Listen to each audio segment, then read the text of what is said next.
வாழ்க வளமுடன்.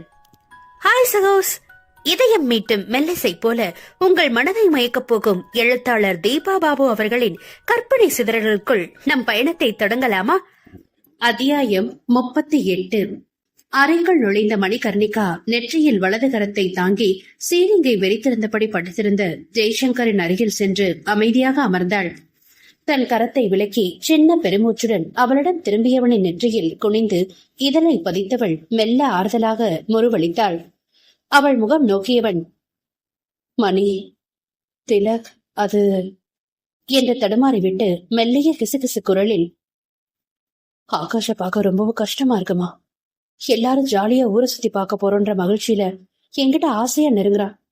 ஆனா நான் என்றவன் அதற்கு மேல் அங்கே வார்த்தையை இட்டு நிரப்ப விருப்பம் இல்லாமல் வேதனையோடு நிறுத்தி கொண்டான். பிள்ளைகளை அவளிடம் உயர்த்தியவன், ஒரு சின்ன பையனை நம்ப வச்சு ஏமாத்துறோமேனு எனக்கு ரொம்பவும் குற்ற உணர்ச்சியா இருக்குடா என்றார் முகம் கசங்க. என்று தலையை அசைத்தவள், சாயந்தரம் ஸ்கூல் வாசல்ல என்ன பார்த்ததும் அவன் உற்சாகத்தோட ஓடி வந்தப்போ எனக்கு கூட அதே உணர்வுதான். வருத்தமா இருந்தது ஜேபி. யாருக்குன்னு பாக்குறது?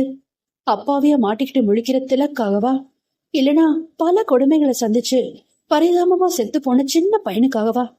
தான் வாழாத வாழ்க்கைய அனுபவிக்கணும்னு நினைக்கிற ஆசையில தன் தம்பியோட உடம்புல போகுது அவன் வாழ்க்கையை இவன் வாழ நினைக்கிறானே. ஆனா அது இயற்கைக்கு முற்றிலும் விரோதமானதில்ல. நாம என்னதான் செய்யறது என்று சலிப்புடன் சாய்ந்து கொண்டாள். இரவின் நிசப்தம் மட்டுமே சற்று நேரத்திற்கு அங்கே நீடித்திருக்க அதை கலைக்கும் விதமாக கேள்வி எழுப்பினாள் மணி. ஆமா, டாக்டர் அப்பாயின்மெண்ட்டுக்கு இன்னும் 4 நாள் இருக்குல்ல, அப்புறம் எதுக்காக நீங்க நாளைக்கே டிக்கெட் புக் பண்ணிருக்கீங்க?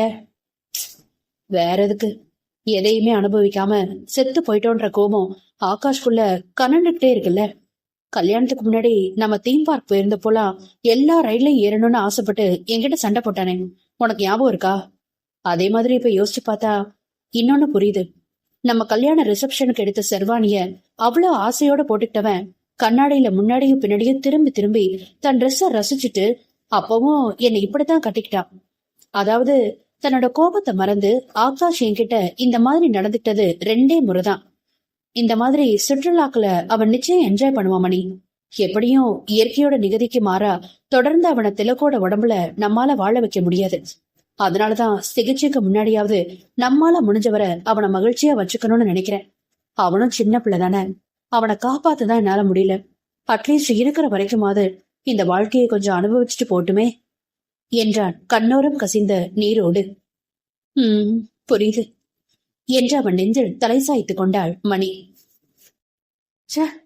என்ன வாழ்க்கை இது, நினைச்சாலே வெறுப்பா இருக்கு. என்னதான் அதை சாதிச்சிட்டோம் இதை சாதிச்சிட்டோம்னு பீத்திக்கிட்டாலும் என்னைக்கும் நம்ம உணர்வுகளை மட்டும் நம்மளால திருப்திப்படுத்தவே முடியுதில்ல. ஏதோ ஒரு விஷயத்துல தொடர்ந்து சஞ்சலத்துலதான் வாழ வேண்டியதா இருக்கு. சரி, நாம இந்த மாதிரி செய்யறத ஆகாஷ் புரிஞ்சுக்குவானா? அவனை விரட்ட பாக்குறோன்னு நம்ம மேல ரொம்பவும் கோபம் வச்சுட்டானா என்ன பண்றது என்று கவலையுடன் வினவினாள். வேற என்னமா பண்ண முடியும்? ஒன்னும் தெரியல. நமக்கு வேற வழியும் இல்லையே. நேத்து பிரபாகரன் சொன்னதை சொன்னேன்ல, ஆகாஷால திலக்கோட உடம்புல தொடர்ந்து ஜென்மம் முழுசு வாழ முடியாது. ஒரு நிலையில அவனுடைய ஆன்மாவோட காலம் முடிஞ்சு இந்த உலகத்தை விட்டு அவன் விடைபெற நேரம் திலக்கோட நிலைதான் ரொம்ப மோசமா பாதிக்கப்படுமா. தன் பருவ வளர்ச்சிக்கும் மன வளர்ச்சிக்கும் இடையில மாட்டிக்கிட்டு தன்னுடைய வாழ்க்கையை நடத்துறதுக்கே அவன் ரொம்பவும் சிரமப்படுவானா. அதை எப்படிடா நம்ம அனுமதிக்க முடியும்? விவரம் தெரிஞ்ச நாம தான் பெரியவங்களா பொறுப்பு உணர்ந்து அவனை காப்பாத்தணும் என்று முடித்தான். சரி, ஆகாஷ் விலகினதுக்கு அப்புறம் திலக் எப்படி ஃபீல் பண்ணுவா? தன்னை ஏதோ ஒரு சக்தி கட்டுப்படுத்தினதுன்னு நினைவுபடுத்துவானா? அதை நினைச்சு பயப்படுவானா? அவனுக்கு நடந்ததெல்லாம் புரியுமா? இல்லடா, அவனுடைய நினைவுகள்ல எல்லாம் அது பதியாதான். இடையிடையே அவனுடைய ஆன்மா ஆழ்நிலை இருக்குமா. வெளியில நடக்கிறதெல்லாம் அவனுக்கு தெளிவா புரியாதான். பட் ஆரம்ப காலன்றதுனால அடுத்தடுத்த கவுன்சிலிங்ல குழந்தைய சுலபமா மீட்டுடலான்னு சொல்றாங்க மருத்துவர்கள். புருவம் சுருக்கிய ஜெய், மணி, இப்போதான் சில விஷயங்கள் நினைவுக்கு வருது. ஆகாஷ் நம்ம கிட்ட பலமுறை அவனையும் அறியாம தன்னை வெளிப்படுத்தியிருக்கான். நமக்குத்தான் உருவத்துல மாற்றம் இல்லாதனால அவனுடைய முரண்பட்ட நடவடிக்கைகளை கூட கண்டுக்க முடியாம தெரியாம சாதாரணமா கம்பேர் பண்ணி நமக்கு நாமே சப்பக்கட்டு கட்டிட்டு இருந்திருக்கோம்.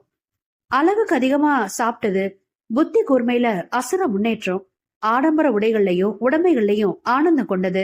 என்ன அதீதமா வெறுத்தது. அதுல கூட அவனுக்கு அடையாளம் தெரியலன்னு நினைக்கிறேன். அவங்க யார்கிட்ட பேசாம ஒதுங்கி இருந்தவன அக்கில் தூக்கிக்கிட்டு கேலி பேசவும் மாமான்னு சொல்லாம முதல்ல அவன அங்கிள்னு தான் இவன் கூப்பிட்டான். அவனும் அத சின்ன பிள்ளையோட மறதி நினைச்சு நக்கல் பண்ணவும் நானும் பெருசா எடுத்துக்காம விட்டுட்டேன் என்றான். அது மட்டும்தான் காரணமா என்றவள் உதட்டை சுழிக்க மந்தகாச புன்னகை ஒன்று அவன் உதட்டில் எழிலாய் உதித்தது. சரி சரி, அடுத்து உன்ன பாக்கணும், அந்த ஆவல் தானே என்று அன்றைய நிலையை ஜெய் மனமாற ஒப்புக்கொள்ள கலகலத்து சிரித்தபடி அவனை கட்டிக்கொண்டாள் மணி. மறுநாள் இரவு ஜெயின் குடும்பம் பரபரவென்று கிளம்பி ஆம்னி பஸ் ஸ்டாண்ட் வந்து அடைந்தவர்கள் தங்கள் பேருந்துக்குரிய பிளாட்ஃபார்மை தேடி கண்டுபிடித்து அக்கடாவென்று நிம்மதியாக எதிரெதிரே தங்கள் பர்த்தில் அமர்ந்தனர். திலக் ஆவலுடன் தான் அமர்ந்திருந்த படுக்கை, ஜன்னல், ஸ்கிரீன் என ஒவ்வொன்றாக தடவ, திலக், சித்தப்பா கிட்ட வந்து படுத்துக்கிறியா என்று அவனையே கவனித்திருந்த ஜெய் கவலையுடன் வினவினான். அவனிடம் விழிகளை திருப்பியவன் என்ன நினைத்தானோ சம்மதமாக தலையசைத்து முறுவளித்தபடி அருகில் வந்தான். அவன் முகத்தை நிமிர்த்தி நெற்றியில் இதில் ஒற்றியவன் அவனை ஜன்னல் புறம் படுக்க வைத்து தானும் அருகில் படுத்தான். திலக், உனக்கு என்றவனுக்கு குரல் கரகரக்க லேசாக செருமி தொண்டையை சரி செய்தவன், நாம போற இடத்துல உனக்கு என்ன தேவைனாலும் நீ தயங்காம என்கிட்ட கேட்கணும், என்னப்பா என்றான் அவன் தலையை வருடி. நான் எதை கேட்டாலும் வாங்கி தருவீங்களா சித்தப்பா?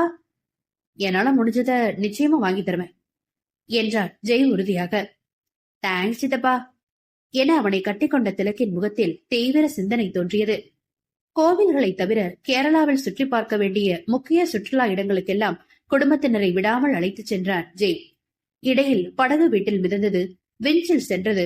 ஒருமுறை குறைந்த நேரத்தில் பயணிக்கவென்று விமான பயணத்தையும் விட்டு வைக்கவில்லை அவன். அனைத்தையும் உற்சாகமாக குதூகலத்துடன் அனுபவித்தான் திலக். ஜெய் சொல்லி இருந்ததை போல் தனக்கு தேவையான உணவுகள், உடைகள் என எதையும் அவன் வாங்கிக் கொள்ள மறக்கவில்லை. செண்பகம்தான், எதுக்கடா இப்படி குறைஞ்ச நேரத்துல நிக்க நேரம் இல்லாம எல்லாத்தையும் சுத்தி பார்க்க ஓடுன்னு ஓடி இழுத்துட்டு இருக்க? மத்த இடங்களை மறுபடியும் இன்னொரு முறை நிதானமா வந்து பார்த்தாதான் என்ன என்று ஜெயிடம் அழுத்து கொண்டார். அவன் எதுவும் பதில் கூறாமல் காது கேளாதவனாக திலக்கிடம் எதையோ பேசியவாறு சற்றே கால்களை எட்டி போட அவனுடைய முகத்தை கூர்ந்து கவனித்தவாறு உடன் நடந்தான் குழந்தை.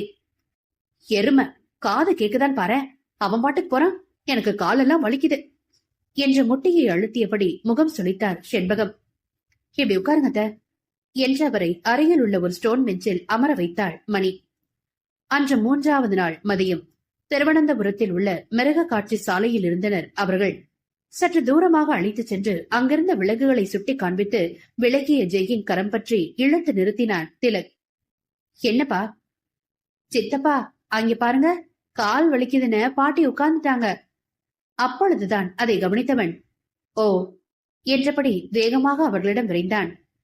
என்னமா, கால் வலிக்குதா என்று அவர் காலை பிடித்தான். அப்படியே ஓங்கி ஒரு அற விட்டன் வையே, கண்ண பழுத்து போயிரும். நான் சொல்றத கூட காதுல வாங்காம அப்படி ஓடுறியா நீ என்று முறைத்தார். உணர்ச்சியற்ற விழிகளால் அவரை பார்த்துவிட்டு மணியிடம் திரும்பியவன், நான் ஹோட்டல் கேப் அனுப்ப சொல்றேன், நீயும் அம்மாவும் ரூமுக்கு போறீங்களா? நானும் அது திலக்கும் சுத்தி பார்த்துட்டு நைட் சாப்பாடுக்கு வந்துடுறோம் என்றான். மணி சரியென்ற தலையை ஆட்ட, வேண்டா சித்தப்பா, நாமளும் ஹோட்டலுக்கு போலாம், நாளைக்கு மீதிய நாளைக்கு சுத்தி பார்க்க வருவோம்ல என்று திடமென்று முளைத்த சந்தேகத்துடன் வினவினான் திலக். ஜெயின் முகம் இறுக, ஏன் என்ற கேள்வியுடன் சற்று தடுமாறிய மணி, நாளை காலையில நம்ம கண்டிப்பா வருவோம் என உள்ளே போன குரலில் அவசரமாக மொழிந்தாள். அவளை பார்த்து அர்த்தத்துடன் புன்னகைத்தவன், அப்புறம் என்ன சித்தப்பா, நாளைக்கு வரலாமே என்று திரும்பி ஜெயிடம் கேட்டான். தன்னுள் எழுந்த இயலாமையோடு முகத்தை சுளித்தவன் வேண்டாம் என்று மறுத்துவிட்டு, உனக்கு காலதான் வலிக்குதா என்ன? வலிச்சா சொல்லு, நான் தூக்கிக்கிறேன், நான் எல்லாம் பார்த்துட்டேன், ரூம்கே போலாம் என்றான் தீர்மானமாக. மணியும் திலக்கும் நெஞ்சம் கலங்க அவனை பார்த்திருக்க தனது அலைபேசியில் ஹோட்டல் ரிசப்ஷனை தொடர்பு கொண்டபடி சிறிது தள்ளி சென்றான் ஜெய். சின்ன புள்ள கூட சரின்னு சொல்லுது, இவன் அடங்குறானா பாரு, இன்னமும் சுத்தணுமா? நாளைக்கு நான் வரல, ரூம்லயே ரெஸ்ட் எடுக்கிறேன், நீங்க 3 பேர் மட்டும் போயிட்டு வாங்க, மறுபடியும் கோயில்களுக்கு போகும்போது மட்டும் நான் வர்றேன் என்றார் செண்பகம். சரியத்த என்றவளின் அமைதியை அப்பொழுதுதான் உணர்ந்தவர் நிமிர்ந்து அவள் முகத்தை பார்த்துவிட்டு திரும்பி தன் மகனை கூர்ந்தார். இருவரிடமும் தென்பட்ட இறுக்கம் அவருக்குள் அச்சத்தை விளைவிக்க, மணி, எதுவும் பிரச்சனையா ஏன் 2 பேர் முகமும் கொஞ்சமும் களை இல்லாம இருக்கு? என்கிட்ட எதுவும் மறைக்கிறீங்களா? ஒழுங்கா உண்மையை சொல்லு. இப்ப நான் சண்டை போட்டதுக்கு இதுவே பழைய ஜெய்யா இருந்தா ஒண்ணு சிரிச்சு சமாளிச்சிருப்பான், இல்லனா பதிலுக்கு சண்டை போட்டிருப்பான். ரெண்டுமே இல்லாம இவன் விலகி போறானே என்ற ஐயத்துடன் வினவினார். அப்படிலாம் ஒண்ணும் இல்லத்த, 3 நாளா அலைச்சல் அதிகமா இருக்கிறதுனால உங்களுக்கு அப்படி தோணுது. நான் போய் கார் எப்ப வரும்னு கேட்டுட்டு வரேன் என விரைந்து அங்கிருந்து விலகிச் சென்றாள் மணி. நெற்றி சுருங்கி இருக்க அவர்களையே கவலையுடன் கவனித்திருந்த செண்பகத்தின் கன்னம் தொட்டான் திலக். பாட்டி, என்னம்மா என்று அவனை தன் அருகில் அமர்த்தி கொண்டார். அவரின் பக்கவாட்டு தோளில் ஆதரவு தேடி சாய்ந்து கொண்டவன், உங்களுக்கு என்ன பிடிக்குமா என்று ஏக்கத்துடன் கேட்டான். என்னடா சொல்ல, பாட்டிக்கிட்ட போய் இப்படி கேக்குற? பாட்டிக்கு உன்னை எவ்வளவு பிடிக்கணும் உனக்கே தெரியாதா என்று வினவி வாஞ்சையுடன் அவன் உச்சியில் இதழ் பதித்தார் செண்பகம். தெரியும், சும்மா கேட்டேன். தனக்குள் சுனாமி என பெருகி அனைத்தையும் உடைத்து வெளிவர துடிக்கும் உணர்வுகளை பிடிவாதமாக அடக்கிவிட்டு தொலைவில் நின்றிருந்த ஜெய்சங்கரையும் மணிகர்ணிகாவையும் வெறிக்க ஆரம்பித்தான் சிறுவன். நட்புகள் எல்லாரும் நம்ம சேனலை மறக்காம சப்ஸ்கிரைப் பண்ணுங்க. கதையை கேளுங்க, லைக் பண்ணுங்க, கமெண்ட் பண்ணுங்க, பிடிச்சவங்க ஷேர் பண்ணுங்க. நன்றி.